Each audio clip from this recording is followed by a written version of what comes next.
আসসালামু আলাইকুম, সবাইকে স্বাগতম।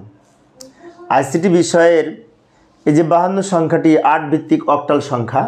তো এই অক্টাল সংখ্যাটি বাইনারি মান সহজে কীভাবে নির্ণয় করা যায়। অক্টাল থেকে বাইনারি কিন্তু অনেক সহজ। লক্ষ্য করি, প্রথমে 52 সংখ্যাটি আমি পরের পেজে নিয়ে যাই, যেখানে নিয়ে আসলাম। এবার এটা এই 5 লিখলাম, 2 লিখলাম। এবার এগুলোর সমকক্ষ 3 বিট করে বাইনারি মান লিখতে হবে, কারণ অক্টাল হচ্ছে 3 বিটের কোড। অক্টাল কেন 3 বিটের কোড, তাই না? আচ্ছা, অক্টালের বেস তো আমরা জানি 8। তো 8 সমান 2 টু দি পাওয়ার 3। এই যে 2 পাওয়ার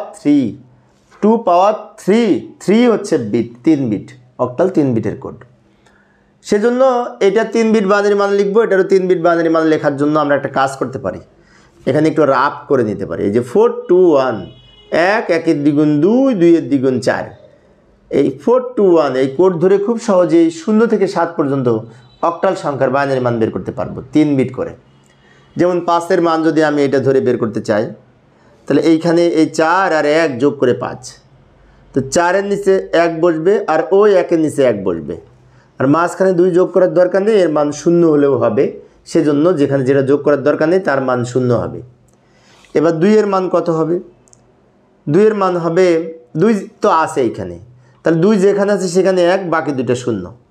2 সরাসরি যদি থাকে, 2 যেখানে আছে সেখানে 1, বাকি দুটো 0। এটা 2-এর বাইনারি।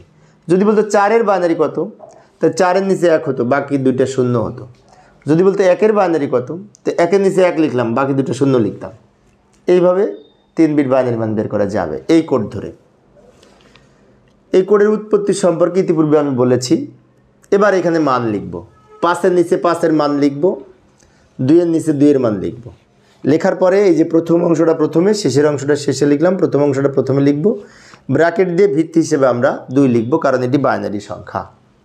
আমরা জানি বাইনারি সংখ্যার বেজ হচ্ছে 2, অর্থাৎ এই 8 ভিত্তিক অক্টাল সংখ্যা 52 সমতুল্য এই হচ্ছে 2 ভিত্তিক বাইনারি সংখ্যায় রূপান্তরিত হয়েছে। তো প্রিয় শিক্ষার্থী বন্ধুরা, এই অধ্যায়ে সৃজনশীল প্রশ্নের প্লেলিস্ট আমি ভিডিও ডেসক্রিপশনে দিয়ে রেখেছি, ওখান থেকে তোমরা সৃজনশীল প্রশ্ন দেখে নিতে পারবে। ধন্যবাদ সবাইকে।